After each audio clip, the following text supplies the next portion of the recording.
ভাই ভাই ভাই ভাই ভাই ভাই রক্ত বেরোচ্ছে ভাই। ইমন ইমন ইমন ইমন ইমন রঞ্জু ভাই রঞ্জু ভাই রঞ্জু ভাই রঞ্জু ভাই ভাই ভাই ভাই এ ভাই ভাই ভাই আসেন ভাই।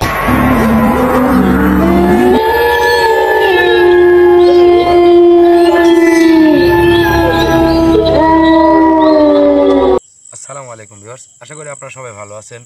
তো ভিউয়ার্স, দেশ এবং দেশের বাইরে যেখানে যে অবস্থা থেকে এই মুহূর্তে আমাদের ভিডিওর সঙ্গে যুক্ত হয়েছেন, আপনাদের সবার প্রতি আমাদের পক্ষ থেকে আন্তরিক শুভেচ্ছা ও অভিনন্দন। অ্যাকচুয়ালি ভিউয়ার্স, আপনারা যারা রেগুলারলি আমাদের ভিডিওগুলো দেখেন, অবশ্যই গত ভিডিওতে আপনারা দেখতে পাইছেন যে আসলে ওই 150 বছরের পুরাতন যে ভিটা, ওই ভিটাতে যে গুপ্তধন উদ্ধারের যে কাজটা, ওটা আমি যতদূর পারছি করছি। তারপরে যতটুকুন হয়েছে এটা কিন্তু আমার সাথে আপনারাই ভালো জানেন। কারণ হচ্ছে মানে ওই মুহূর্তে ভালো জানেন, কারণ হচ্ছে যে আমার পরে কিন্তু মারেদ্দিন হুজুরকে হাজির করানো হয়েছিল। তো আমি পরে যতটুকু দেখলাম আর বুঝলাম, সেটা তো আপনাদেরকে জানানো উচিত। কারণ আপনারা হয়তো ওনার কথা ওইভাবে কেউ নাও বুঝতে পারেন, আর এটার শেষ কোথায়, এটা মানে কেমন হবে, কি হবে, অনেক কিছুই কিন্তু জানার থাকে। তো অনেকে আমাকে ফোন দিয়ে আমাকে নক করে জানতে চাইছেন। তা আমি তাদেরকে বলছি, ভাই আমি সরাসরি ভিডিওর মাধ্যমে যদি বলি তাহলে সবাই জানতে পারলো, আর পাশে যে সবাই থাকবে সেটা তো কথা না, আর পাবে তো শুধু 7 জন। আমি চাই সবাই এই বিষয়টার জন্য দোয়া করবেন, আর যে 7 জনকে আল্লাহ তাআলা কবুল করবে সেই 7 জনই এটা পাবে। তো ভিউয়ার্স, দেখতে পারতেছেন এটা আসলে এই মুহূর্তে আমি বের করে আপনাদেরকে দেখাতে পারতেছি না, হয়তো দেখানোর সময় হলে অবশ্যই দেখাবো। তো ততটুকুন দেখালাম, যতটুকুন দেখলে আপনারা চিনতে পারবেন। এই যে এটা খোলা যাবে না, কারণ এর ভিতরে আছে কিন্তু সেই রক্ত। ওইটা মানে শেষ যেদিন কাজ করতে হবে সেই দিন ওটা কাজে লাগবে, তার আগে খোলা নিষেধ। তো ভিউয়ার্স, আপনারা অনেকেই যোগাযোগ করছেন, অনেকেই খোঁজ খবর নিচ্ছেন, কি অবস্থা, কেমন হবে, কি হবে, আমরা কেমন আছি, কাজটা কত দূর, অনেকেই দিতে চাচ্ছেন। তো বিশেষ করে এগুলোর মধ্যে আমার প্রবাসী ভাইরা আর কি বেশি খোঁজ খবর নিচ্ছেন। কারণ প্রবাসীরা যারা থাকে, যারা প্রবাস জীবনযাপন করে, তাদের জীবনটা অনেক মানে কষ্টের। যতই টাকা ইনকাম করুক, অনেক কষ্টে কিন্তু দিন পার করতে হয়। আর দেশের কোনো মানুষ কোনো বিপদগ্রস্ত যদি তাদের চোখে একবার পড়ে যায়, তারা কিন্তু সহ্য করতে পারে না। তাদের শেষ বিন্দু রক্ত থাকা পর্যন্ত তারা চেষ্টা করতে চায় যে তার দ্বারা বা তাদের দ্বারা একটা মানুষ উপকৃত হোক। আর এখানে আমার উপকারের বিষয়টা কিন্তু আসেনি।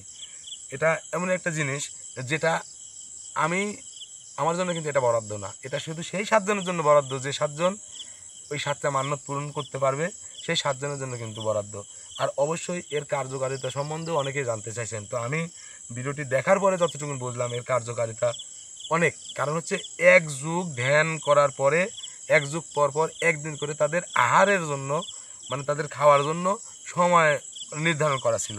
তাহলে একটাবার চিন্তা করে দেখেন, আপনি নিজেকে দিয়ে বুঝেন যে আপনি যদি একটানা 1 যুগ আল্লাহ তাআলা ধ্যানে মগ্ন থাকেন, এভাবে পর পর যদি আপনি নিজেই যদি 2-3 যুগ ধ্যানে মগ্ন থাকেন, আপনি কিন্তু একজন মানে দরবেশের মতো হয়ে যাবেন। আপনার কিন্তু অনেক কিছু অলৌকিকভাবে আল্লাহ তাআলা আপনাকে ভালোবেসে দিবে। আর তারা কিন্তু জিন জাতি, তারা কিন্তু অবশ্যই এমনিতেই শক্তিশালী জন্মলগ্ন থেকে। আর তাছাড়া 7টা আমির জিনের না, সরি 7টা আমির জিন না, কি বলছো মানে দরবেশ তো না, হ্যাঁ 7টা দরবেশ জিনের শক্তি একজনের কাছে, এরকম কিন্তু আর কি বোঝাইছে। তো যাই হোক, আসলে ওই কথাই না বড় হয়ে কাজে বড় হবো, হিসাবটা হলো এরকম। আমি ওইটা দিয়ে যতক্ষণ উপকৃত না হব, আমি ওইটা দিয়ে যখন কোনো কিছু পাবো, ওইটা দিয়ে যখন আমার ভাগ্যের পরিবর্তন হবে, তখনই আমি ওইটার সম্বন্ধে বলতে পারবো। তো আমার বিশ্বাস যে এগুলোর কাজ কখনো বৃথা যায় না।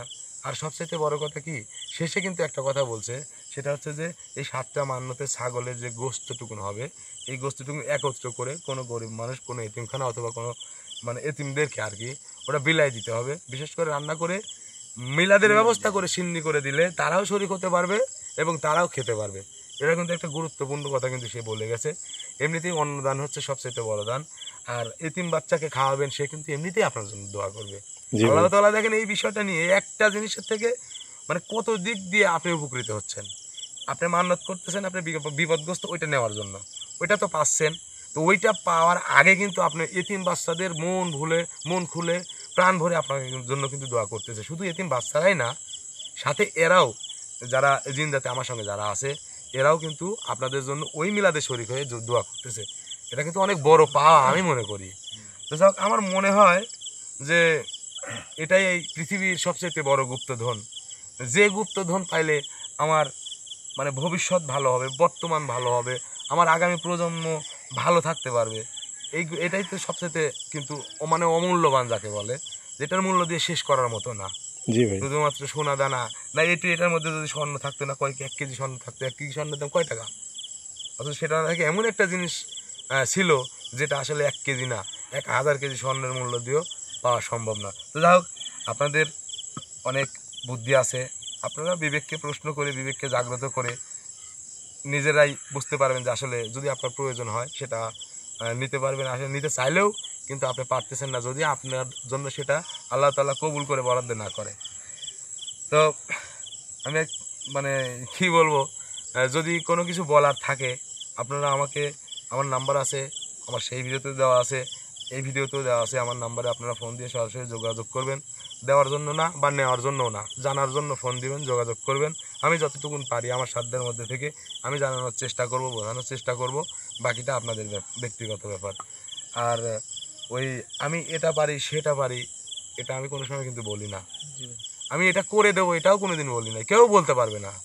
আমি 100% এই কাজ করে দেবো এটাও কখনো বলি নাই। আমি সব সময় সর্বদা একমাত্র একজনের উপর ভরসা করি, সৃষ্টিকর্তা আল্লাহ তাআলা। এই রোগ ব্যাধি বিপদ আপদ সুদিন দুর্দিন সব কিছুই কিন্তু তার নিয়ন্ত্রণে। হয়তো কেউ মানে হয়তো ভাবতে পারেন যে তাহলে আল্লাহ তাআলা এই একটা মানুষকে বিপদে ফেলাচ্ছে, আর একটা মানুষকে উদ্ধার করছে, একটা মানুষকে গরিব একটা না, এটা সম্পূর্ণই কর্মের ফল, সম্পূর্ণই কর্মের ফল। আপনি কাজে যাবেন, কাজ করবেন, বিনিময়ে অর্থ পাবেন। এখন আপনি যদি মনে করেন কাজ আমার দুয়ারে আসবে তারপর আমি করবো, এটা কি সম্ভব? সম্ভব না। তাহলে প্রত্যেকটা জিনিসের মধ্যে কিন্তু আল্লাহ তাআলা আয় বরকত দিয়ে রাখছে যদি সেটা সঠিকভাবে করা যায়। আমার চাহিদা আমাকেই পূরণ করতে হবে, আমার চাহিদা অনুযায়ী আমাকে হাঁটতে হবে, আমার চাহিদা পূরণ করার রাস্তায় দৌড়াতে হবে, কষ্ট করতে হবে, তবেই একদিন সুখের নাগাল পাওয়া যাবে। আর মানুষকে বিপদে, এই যে বিপদে পড়া, এটা হচ্ছে বিপদ আপদ, এটা সম্পূর্ণই ওই যে ওই রকমই ভাবেই মানে হয়ে আসতেছে, মানে একটা থেকে আরেকটা সূত্রপাত হয়ে যায়। তো কিরকম, আমি যদি বিপদে না পড়ি তাহলে কিন্তু সহজে আল্লাহকে না ডাকবো না, ডাকবো। আর ভাই আরেকটা বিষয় হলো কি, বিপদে পড়লে কিন্তু একজনের ওসিলাই কিন্তু ভাই সেখান থেকে মুক্তি পাওয়া যায়। ওইটাই, অসুখ বিসুখ হয়, অসুখ বিসুখ হচ্ছে, আবার সারার জন্য ডাক্তার আছে। এই ডাক্তাররা এরা কিন্তু নিয়ম মাফিক আল্লাহ তাআলা তার সৃষ্টিকর্তাকে কিভাবে ভালো রাখবে নিয়ম মাফিক পরিকল্পনা মাফিক কিন্তু ওগুলা সেটেল করে দিয়েছে আমাদের জন্য কিন্তু বরাদ্দ করে দিয়েছে। বিপদে পড়লে মানুষ আল্লাহকে বেশি ডাকে, এইটাই হলো আমাদের হচ্ছে ভুল।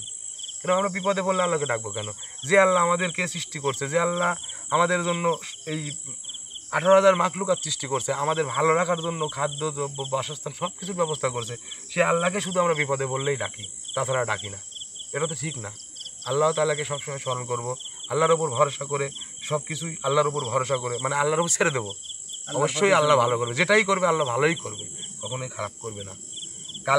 এখন আমার বিপদ, কালকে আমার মানে এখন দুর্দিন, কালকে আমার সুদিন আসবে পর্যায়ক্রমে। তো যাই হোক ভিউয়ার্স, আমি মানে এই বিষয়ে বেশি কথা বলবো না, কারণ আমার সাথে অনেক জ্ঞানীমান ব্যক্তি আছেন, হয়তো আমি তাদেরকে বোঝাতে যদি যাই এটা আমার বেয়াদবি হতে পারে। তো আমি এই বিষয়টা নিয়ে বলতেছি যে আজ পর্যন্ত আমার মনে হয় না যে আল্লাহর তরফ থেকে গায়েবীভাবে কোনো কিছু কেউ যদি পেয়ে থাকে সেটার দ্বারা উপকৃত হয়নি এমন কোনো রেকর্ড নেই। জি ভাই, অবশ্যই উপকৃত হয়েছে। আপনাদের ভালো লাগার থেকে যদি আপনাদের মনে চায়, আমি বাধ্যও করতেছি না, আমি জোর করে বলতেছি না, আপনাদের বিবেককে জাগ্রত করে আপনাদের বিবেককে প্রশ্ন করবেন, সব মিলাইয়া রিসার্চ করবেন, তারপরে যদি আপনার মনে হয় যে হ্যাঁ এটা আমার প্রয়োজন, তাহলে যোগাযোগ করবেন। আর যদি প্রয়োজন না হয়, দরকার নেই। আমি কাউকে জোরও করতেছি না, নিতেও বলতেছি না। তুমি নিলে ভালো, আলহামদুলিল্লাহ, না নিলেও আলহামদুলিল্লাহ। নিলে আপনার উপকার হবে, না নিলে কি শেষ পর্যন্ত আমার উপকার হবে। আমি কি ছেড়ে দেবো? হ্যাঁ, প্রয়োজনে শেষ অবধি দেখার পরে শেষ পর্যন্ত জীবনের যতটুকুন মানে উপার্জন প্রয়োজনের সব কিছু ত্যাগ করে হলেও এটা আমি রাখবো, কারণ এটার সম্বন্ধে আমি জানি। যারা জানে তারাই এটা নেবে, যারা এটার সম্বন্ধে জানে না বোঝে না তারা কিন্তু এটা নিয়ে সমালোচনা করবে। ঠিক আছে, তো যাই হোক ভিউয়ার্স, আমি আর বেশি কথা বাড়াবো না। তো কতদূর কি হলো না হলো সব কিছুই আমি আবারও আপডেট আপনাদের মাঝে জানানোর চেষ্টা করব। ঠিক দেখতে দেখতে কিন্তু একটা দিন চলে গেল, আর মাত্র কিন্তু 6টা দিন, দেখতে দেখতে 6টা দিন চলে যাবে। তো এর মধ্যে কি হয় না সব কিছু আমি আপনাদের মধ্যে জানাবো। ও আরেকটা কথা, তো আমার এক ভাই হাদিয়া বিষয়ে আমাকে প্রশ্ন করছিল। এই কাজের জন্য যদি আমি একটা পয়সাও হাদিয়া নেওয়ার চিন্তাও করি, তাহলে হয়তো আপনারা জানবেন না, আমি কিন্তু ঠিকই বুঝবো আমার ব্যক্তি জীবনে, আমার সাংসারিক জীবনে এমন কিছু হয়ে যেতে পারে যেটার পরবর্তীতে আর আফসোস করেও সেটা সমাধান আমি করতে পারবো না। তাই এটার বিষয়ে আমার কোনো হাদিয়ার প্রয়োজন নেই। আপনারা মানে যার প্রয়োজন সে আমার সঙ্গে যোগাযোগ করে হুজুর যেভাবে মারিকদিন হুজুর যেভাবে বলছে সেই নিয়ম অনুযায়ী কাজ করে আপনি নিতে পারেন। অবশ্যই আপনি উপকৃত হবেন আমি আশা করি, আমি বিশ্বাস করি। আমাকে যারা বিশ্বাস করেন তারা নিশ্চিন্তে নির্দ্বিধায় আপনারা নিতে পারেন, তারপরও আপনাদের ব্যক্তিগত ব্যাপার। তো ভিউয়ার্স, আমি আর বেশি কথা বলবো না, মানে কথা বললেই কথা বেড়ে যাবে, সময় আপনাদের মূল্যবান সময় নষ্ট হবে। আপনারা সবাই ভালো থাকবেন, সুস্থ থাকবেন, আমাদের জন্য দোয়া করবেন, আর একটু ভেবে দেখবেন, যাদের প্রয়োজন তারা যোগাযোগ করবেন, প্রয়োজন না হলে সমালোচনা করার দরকার নেই, পরবর্তীতে আফসোস করবেন, শুধু এটাই। ভালো থাকবেন সবাই, আসসালামু আলাইকুম, আল্লাহ হাফেজ।